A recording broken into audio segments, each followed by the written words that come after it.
Welcome to the People, Passion, and Purpose podcast, where you will hear from creative small business owners in the trenches every single day, talking story, talking lessons, talking failures, talking truth. I'm your host, Nina L. Kovner. Thank you so much for joining us.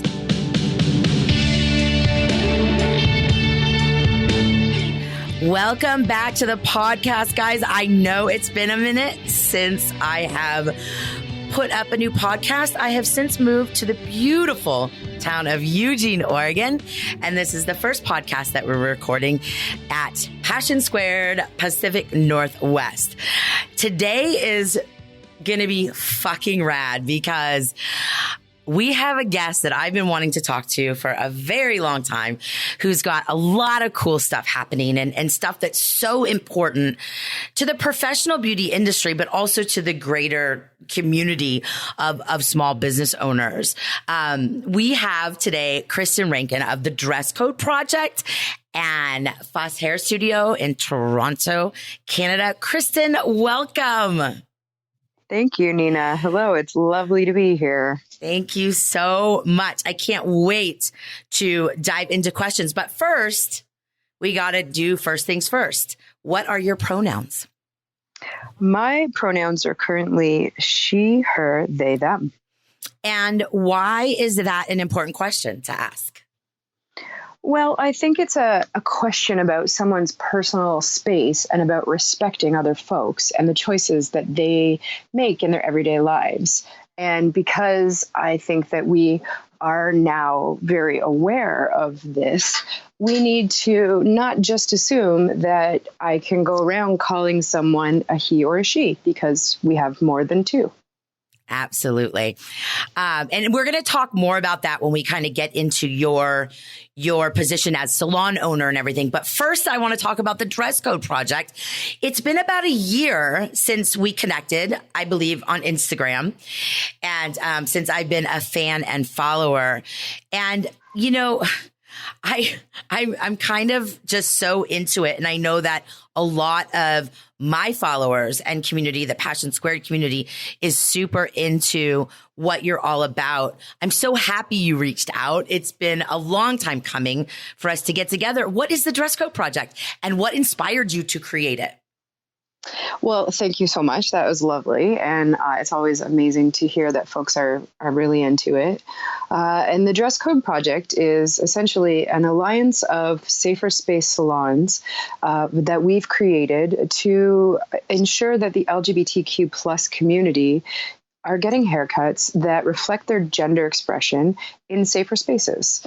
And the inspiration behind it all was, as you mentioned, I'm a salon owner and I've been cutting hair for 13 years and I've had my salon in Toronto for 10 years. And about 3 years ago, I had a client come in, a transgender woman, and I cut her hair. We had a lovely service. And the next day, she tweeted to my salon, Fuss Hair Studio, that was the first time she'd ever had a haircut and felt like a woman. Wow. Exactly. And I this is going on three and a half years ago today. And currently my hair is standing up on my arms again. Yeah. Because every single time I say that, I am brought back to that moment and in the exact experience that I had with this woman. And my first reaction to this tweet was, all right, amazing. We're great. And then I was like, what the F? Uh-huh. This is terrible. This woman was in her mid-30s. She'd been out as a transgender woman for a while. She'd been transitioning for years before that. And this is the first time that she's walked into a salon and left and not felt judged and not felt as much anxiety as she had previously. And that's not okay. No. At all. There's nothing about that is okay. And that's because I love the industry that we are in, but I love my community as well.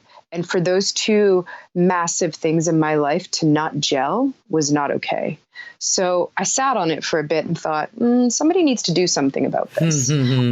And then, I sat on it a little bit more, still thinking someone needed to do something about this until that light bulb went off. And I was like, oh, maybe that's me, you know? Yeah. And then I just started to, I have some pretty fantastic people in my life, and we started to go through it and research what we needed to do. And then about 2.5 years later, we launched the Dress Code Project, which has now been a year ago. And it's been amazing. Wow. Yeah. Wow. That story says so much. And I don't think I'll ever not tell it and feel that emotion, you know? Yeah. Cool. So what does the Dress Code Project do for salons or do for the community? Essentially what it does is it allows folks in the LGBTQ community to know that they have a safe space to go get a haircut and not be judged, not be misgendered, and feel like they're getting a service that everyone has a right to get. The way that we do it is we have a website directory, and people on the website are able to go there. They type in their postal code or their zip code, and then Dress Code Project salons will pop up that are in their area. So it's a way for them to eliminate guessing that this salon might be an okay salon to go to. They know that this salon will be an okay salon to go to. We create safer spaces. We try to make them as safe as possible. And if we have any problems anywhere, we rectify it. Gotcha. So when I sign up, if I'm a salon owner and I sign up am in the Dress Code Project directory, does that mean that I've received some sort of training or information? How do I decide that I'm a safe space salon? Absolutely. So what we do is, first off, someone like yourself will send me an email saying, I love this. I want to be part of the Dress Code Project family. So we'll send a response back saying, this is really exciting. We're so happy that you think this. And then we will ask you a few questions. So we'll say, is everyone on your staff, and this is all preliminary, is everyone on your staff either a part of the LGBTQ community or an ally of the LGBTQ community? Because that's necessary. Sure. And secondly, do you have non-gender specific washrooms? Yes. Yeah, because that's necessary. And I would say that 90% of the time, both of those questions are answered in a positive way. So they're still very gung-ho about it. And then I send them another email that's like, once again, amazing. We're super excited that you think this is still great. We just need you now to pay a membership fee. The reason that we've done the membership fee is because we are not for profit and we do a lot of work with a lot of research, and it is not for free. So we need to make funds. Sure. And we also feel as though once people actually start paying for something, they take it really seriously. Yeah, right? totally. You think about that, right? Yeah. Like you buy something and you're going to commit to it. You're going to treat it well. But if you get something for free, you're kind of like, no, this is awesome. But, what did I do with that thing again? Right? Yeah. So we're like, it's a small fee. It's $200 Canadian. But we just feel like we then get we get committed people. I've sent that second email out to people and never heard responses in some cases. And I'm like, okay, well, we're weeding people out. Sure. This is great.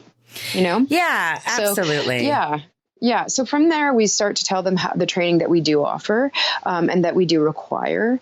And essentially what it is it's called a gender-free consultation workshop. And so what we've done is here in Toronto, Canada, we have this really amazing organization called the 519. And they're, I would say, one of Canada's leading community organizations for the LGBTQ community in all different facets. So I went to them and I was like, this is what I'm doing for my industry, with my industry.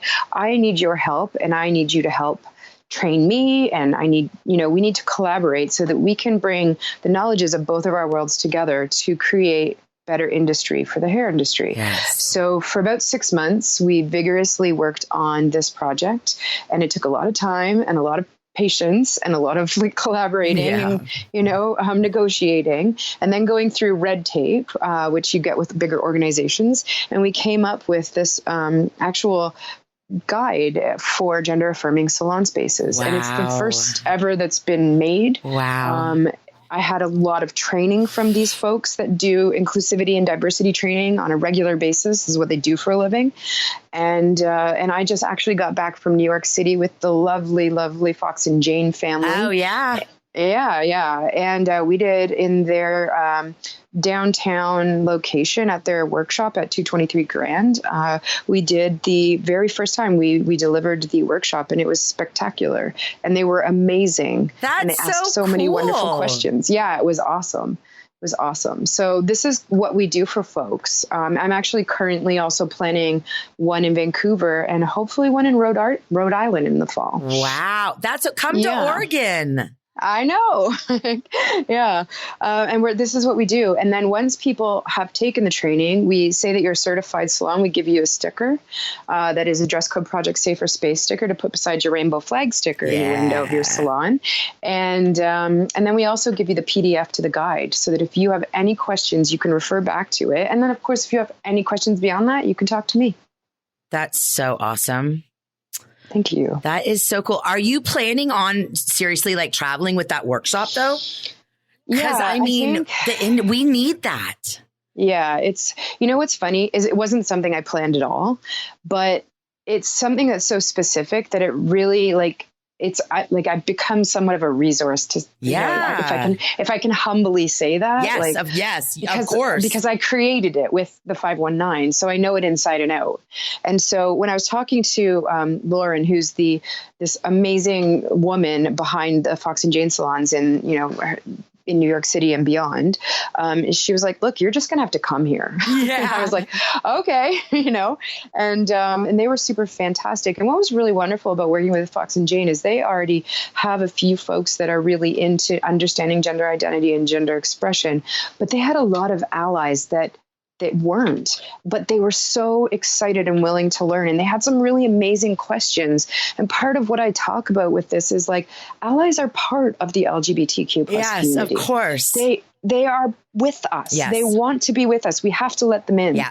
And if we let them in, we will create change, because as part of the LGBTQ community, if you're someone who identifies in queer in any kind of way, we already get it for the most part, right? Yep. So we need to allow these allies to come in and help us to spread the word and to make it happen. And honestly, I really think that, we were kind of chatting before we started this recording, but I think the allies are just uncomfortable and confused and don't know what to say. So they just don't really do anything, and it's not because they don't want to. They don't want to be empathetic, educated, whatever. And I love that, because we know that in the beauty industry in particular, we do have a lot of allies, and historically, right? So it's like, this just seems like the perfect next step to educate people. So I want to jump to, recently you posted on Instagram that haircuts have no gender, which is just the fucking best. And can you elaborate on that? And also with that question, I want to know more about the Gender Free Haircut Club. Oh, yay. That's like the most fun. Yeah, for sure. I can certainly elaborate on it, but I think that statement really speaks for itself, because hair literally has no gender. It doesn't, right? I've talked to scientists about it. There's just nothing there that signifies any type of gender in any individual hair strand at all. So I feel very confident in saying that hair has no gender. Hair is attached to living organisms that definitely have identifying genders to them, but that's as far as it goes. But hair literally has no gender. So why we have historically, I think there are a lot of reasons, but why it now is that we do have men, and I'm doing air quotes, and women haircuts is beyond me, because it's hair and it literally has no gender. Yeah. And, I have a personal kind of experience around that, and that I always, when I was younger, young, I was told I had a boy haircut. And even as an adult, even now, it's the same kind of thing. It's like, I went to a barber, and, my hair person only did men's hair. And, I think about all that, right? And it's like, I guess I'm getting a men's haircut, or I don't have a woman's hair. It just seems so absurd. And from a marketing perspective, it's even more absurd.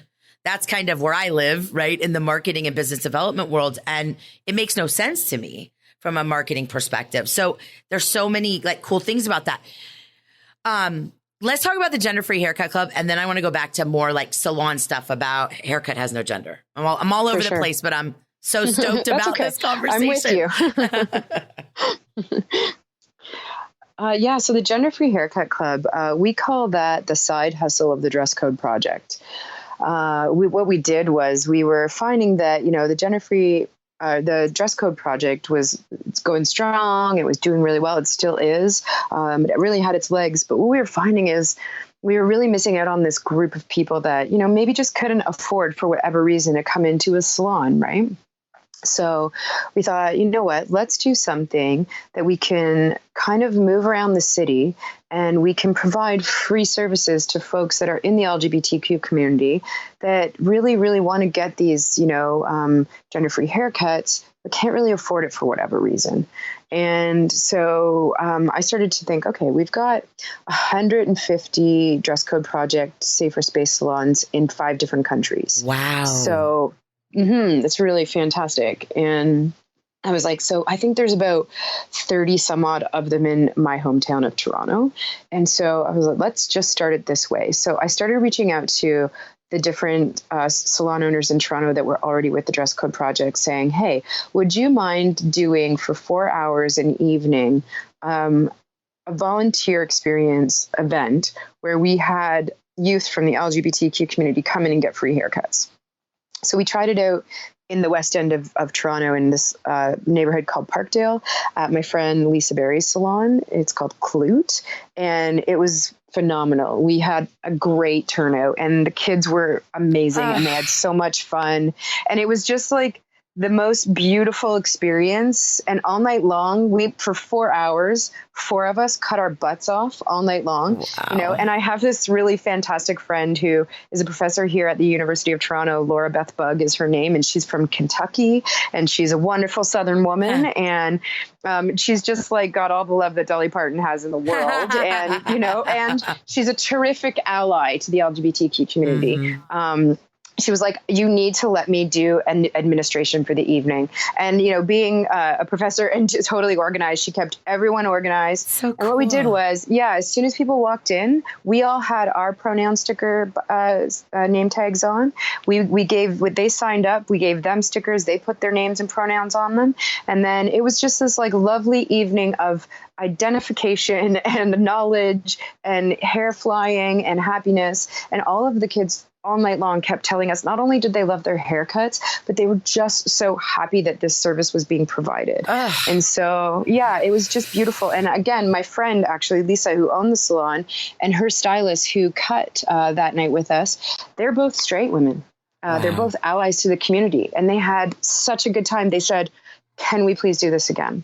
So I was like, all right, let's do it again. So we started doing it every 2 months. But we were moving around the city to different salons that were Dress Code Project Safer Space salons so that we could reach a lot of different folks that maybe didn't have the means to make it to us. Sure. And then what happened was a friend of mine who is out in Vancouver, Canada, her name is Missy Clarkson, and she owns Studio 209 out in Vancouver. She was like, hey, I want to do it. So I set her up in the same manner. And now Missy has become this Dress Code Project ambassador in the West Coast of Canada. And she's setting up a whole bunch of different Dress Code Project salons there to do the Gender-Free Haircut Club. Wow. Because we have 25 Dress Code Project salons in Vancouver. And then what happened was this guy who I know in Australia, who's a Dress Code Project salon, his name is Brett, and he owns Murphy Gozzard Hair Community. He was like, well, we want to do it too. So now they've done one, and they're on their second one coming up, and we're getting them going in Montreal and New Jersey, and they're all for free. And it's all stylists and barbers volunteering their time for 4 hours a night, once every 2 months, all for free. There is no money exchanged at all. That is so cool. So if I'm a salon listening, how do I get involved? How can I be part of the Gender-Free Haircut Club events? So what we would do is we would talk about how the easiest, like the simplest way to run the event, and basically what we've been doing, here in Toronto. And we would get you involved and hooked up to the community centers for that specify and specifically with the LGBTQ community in your city.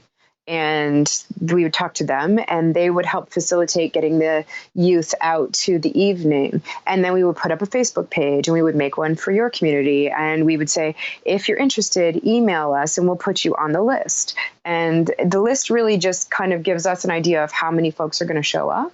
And it also gives them a little bit of like, okay, I've made a commitment, so I'm going to go to this. And it's been really spectacular. Oh my gosh. And the youth need that. They need that more than ever, It's just one more way to really express to them how much they matter. Yeah, absolutely. And that's so beautiful. Okay. I want to move to the salon side of this, in terms of implementing. So how do you recommend, if I'm just a salon doing the same old women's haircut, men's haircut, whatever, how do I begin to move towards a gender-free menu, services, pricing, all of that? Like, what's the first step? Usually people will contact me and say exactly what you did. Like, how did you do this? How do I do this? So I'll recommend that the first thing they do is go to my website for my hair salon, fusshairstudio.com, and take a look at the layout that I've given them, because I find hairstylists, whether you're an owner or a stylist, hairstylists are really visual, creative folks, right? Mm-hmm. So if you can see what I'm talking about, and then we can have a discussion, it already gives you a visual and an idea in your head. Yeah. It's a lot easier to organize. So folks will go and they'll take a look at what I've done, and then they'll come back and we'll have a discussion. And essentially what I did was I set it up in terms of length, and we call it length, not gender. So we do short haircuts, like medium haircuts, and long haircuts. And because haircuts and styles of cuts have been associated with length over time, what we've done is we've taken those and we've put them into those categories. So we've taken a pixie cut and a barber cut, and we've made that a short haircut. And we've given it a tiny little description on our website.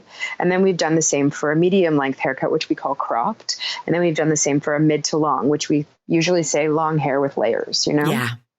And mostly because those are not the restrictions, but those are the starting points and guidelines. Sure. Right? You say that, and most people understand what you're talking about. Yeah, that makes sense. Yeah. Now, my friend, Lisa Berry, who's in the west end of the city, she actually does it by time. However, still not identified at all by gender, but she does it by time. So she has two categories. One is a 60-minute cut and one is a 90-minute cut. And that's it. That's unbelievable and so simple. And again, from a marketing perspective, so important, because I've even seen that with hair color, which has nothing to do with gender, but it has to do with how it's described, Absolutely. And it's not always client friendly, consumer friendly. And I know that salons struggle with that timing and pricing and naming and all of that. So this is definitely something that I think needs to be looked at across the board. Let me ask you, have you ever had any problems with clients coming and saying, what is this? Like, what are you doing? Once, but it was really, it was like such a non-thing that I was like, okay, whatever. Yeah. You're entitled to your opinion. We had a few folks that on social media have things to say about it, but I typically don't look at those things because the way social media is. Like, people have a lot to say when they're behind a keyboard. So, for the most part, everyone gets it, because what isn't to get? This is not offending anyone. I think what it's doing is creating change, and it's changing the norms, and that can be scary for people. And when people are scared, they make fear-based decisions, right? Yeah. However, this doesn't change anything for most people who have, would say traditionally identify as men, as cisgender men. It doesn't change anything for them. Right. They're not going to be paying anything different. What it actually does is anyone who identifies as a woman is now going to be paying fair prices for their haircuts. Instead of, say, you walk into a salon and a barber or pixie cut is $50 and a long haircut is $80, but they're actually categorized as men's cuts and women's cuts. So as a woman, you walk in, you've got short hair like you and I do, and you're paying $80. Yeah. Right? Yeah. How is that fair? Yeah. And again, I haven't had anyone explain that to me yet. Yeah. Well, and again, back to that awkwardness of walking in and being like, well, I don't call my haircut a women's haircut. That doesn't even make sense. It's just my haircut, and it just happens to be shaved or short or, whatever, of course, with braids and all sorts of different shit in it from time to time. But it's still, it absolutely has never, ever made sense to me. And I love how you explained it so simply, because as a community, the beauty community, we also tend to overcomplicate shit. 100%. Because that's that creative mind, right? That's that kind of messy, creative, amazing mind. And this is not complicated. This is incredibly simple, which is also an awesome marketing thing, that simplicity always wins. It always wins. It couldn't be more simple. Yeah. And I've had some stylists who struggle with the concept, but I believe that struggle is more fear-based out of financial, than it is out of anything else. But once I say to them, listen, if you've got most of your clientele that are women, let's say 80% to 85% of your clientele are women. Now let's say 40% of those clients that are women, and I'm air quoting that again, anyone who identifies as a woman, is coming in and they have short hair. So now what you're saying is, look, we're not going to make you pay $80 for a haircut anymore, because we're going to actually price your hair according to your length, not your gender.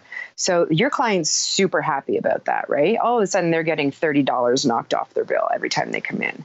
But now what that's all, and now as a stylist, you're like, but I'm going to lose money. This is terrible. But what's happening in that client's mind is now they're going, I have a short haircut. In about 2 to 2.5 weeks, the sides that are shaved are starting to really annoy me because it's going over my ears and it's driving me nuts. And now my hair's long and I need a haircut, except that I used to be paying $80 and I can't afford to do that every 4 to 5 weeks. Yep. So I have to wait. However, they just knocked $30 off of my bill. Now I can come in every 4 to 5 weeks. And look, you've just made that money up. Yeah, the frequency you've balanced your. Yep. Yeah, you've balanced it out, or you're actually making a little bit more. Totally, the frequency of visit goes up. I mean, I shave my head every other day. Yes. I'm like 2 weeks on the sides. I need it to be cut, or I'm about to lose my mind. Yeah, and when I was visiting, my hair cutter, it was every week that I was visiting. So it's that frequency of visit, let's call it at $30, is going to be way more than coming in.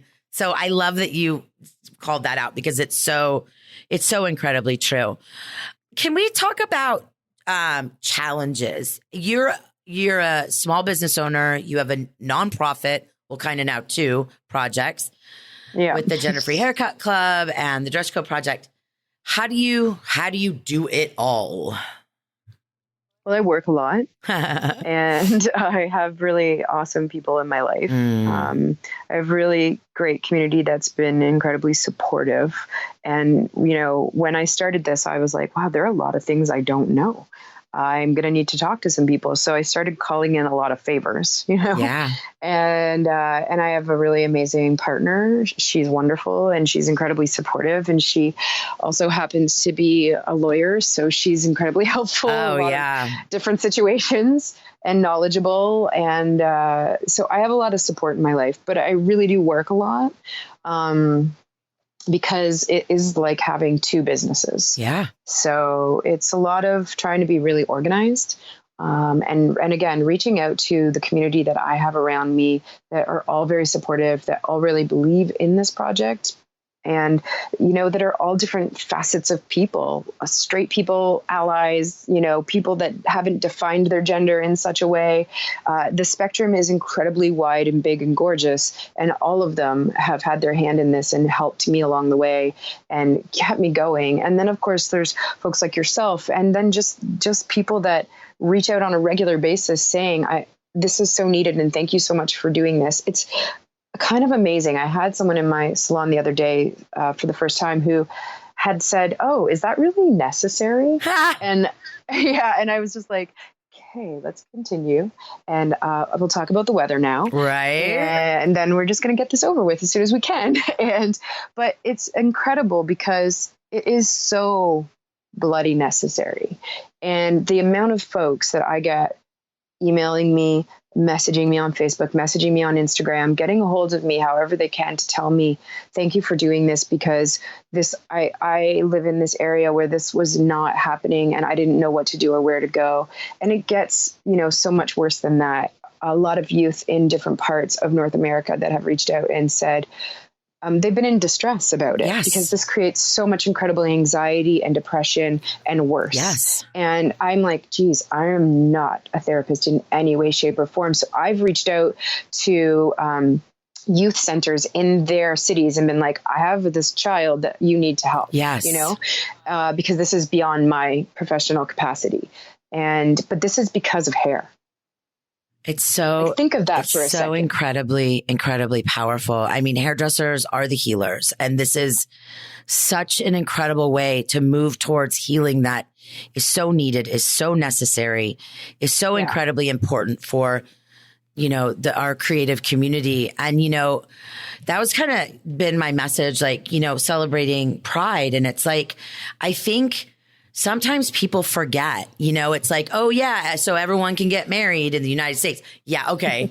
Like that doesn't mean shit, really. When you really see the lack of equality, the discrimination, the abuse, the violence, the hate crimes, that the shit happens every single day. And I think sometimes we get numb to that and we think like, oh, everything's better.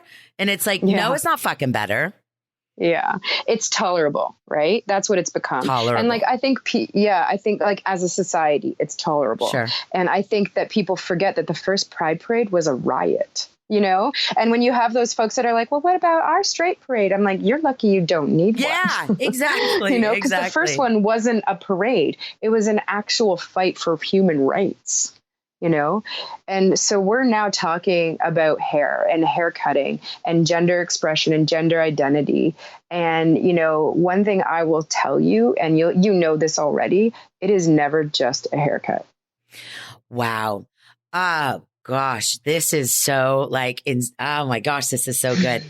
Awesome. So do you have a favorite quote? I just have to ask that because I'm so into quotes and I just love that it's stuff. funny. I think that there are a lot of quotes that fly by that I'm always like, that's amazing. This is wonderful. But I recently heard this quote that is, and you know what? The funny thing is I don't know who said it because it was one of those see it on one of the meme things. Yeah. And it was, most teens do not identify as completely heterosexual. And you as an individual know someone who is non-binary in your life. So true. Yeah. And that to me, because one of my things is that I really believe that the fluidity of our gender is the future of our society. And the quicker we catch onto that, the better off we will be, because I deal with a lot of Gen X's and millennials, and especially the Gen Zs, and they do not want to be put in a box. They do not want to be labeled. And if they're labeling, they're doing it themselves. And I can tell you this, that label is not one label. It's about 10 different labels, all wrapped up into one tiny bow with a bloody beautiful cherry on top. And we really need to grasp as a society that the fluidity of our future is the fluidity of gender. And the future relies on that. And we're starting in salons and we're really trying to get that message across. Wow. Thank you so much, Kristin. Thank you. Thank you for stepping into your purpose, letting that fuel this incredibly important movement. You are making such an impact. You're making such a difference. You're saving lives. I know you know that. And bringing us along with you. And that is such a beautiful thing. It's just amazing. I have to ask, where can we find you? So let's talk about socials and websites and all that. Where do we find more of you and the Dress Code Project? Awesome. It's dresscodeproject.com is the website. And that is super important because that is where salon owners can go and look for our Join Us button. And they can submit an email that will come directly to me. And we will then begin a conversation about how we can make your space a safer space salon. As a client, it's important because you go on to dresscodeproject.com and there's a big button that's on every single page so that no one can miss it that says find a salon. You press it, you go onto it, you type in your zip code or your postal code, and the salons that are in your area will pop up by list and on a map. We are also at the Dress Code Project for Instagram and Dress Code Project for Facebook and Twitter. Awesome. Kristin, thank you so much. It's been such an honor. Thank you so much for your time and your questions and your interest in spreading the love of everything around, and your social media brilliance is wonderful. Thank you for spending time with us and talking about this. Oh, it's such an honor. Thanks so much for listening. You have just heard something that is incredibly important, and I'm going to just say, fucking do something. Jump on the website, go to Dress Code Project, follow them on Instagram, and let's just be that beacon of light for those that need it most. Thank you so much for listening to today's podcast. To learn more about Passion Squared, you can visit us at passionsquared.net. You can find us on the gram and on Facebook at Passion Squared, and be sure to subscribe and share with your friends. We're so grateful. Thank you so much for joining us. Have an awesome day, guys. Love you.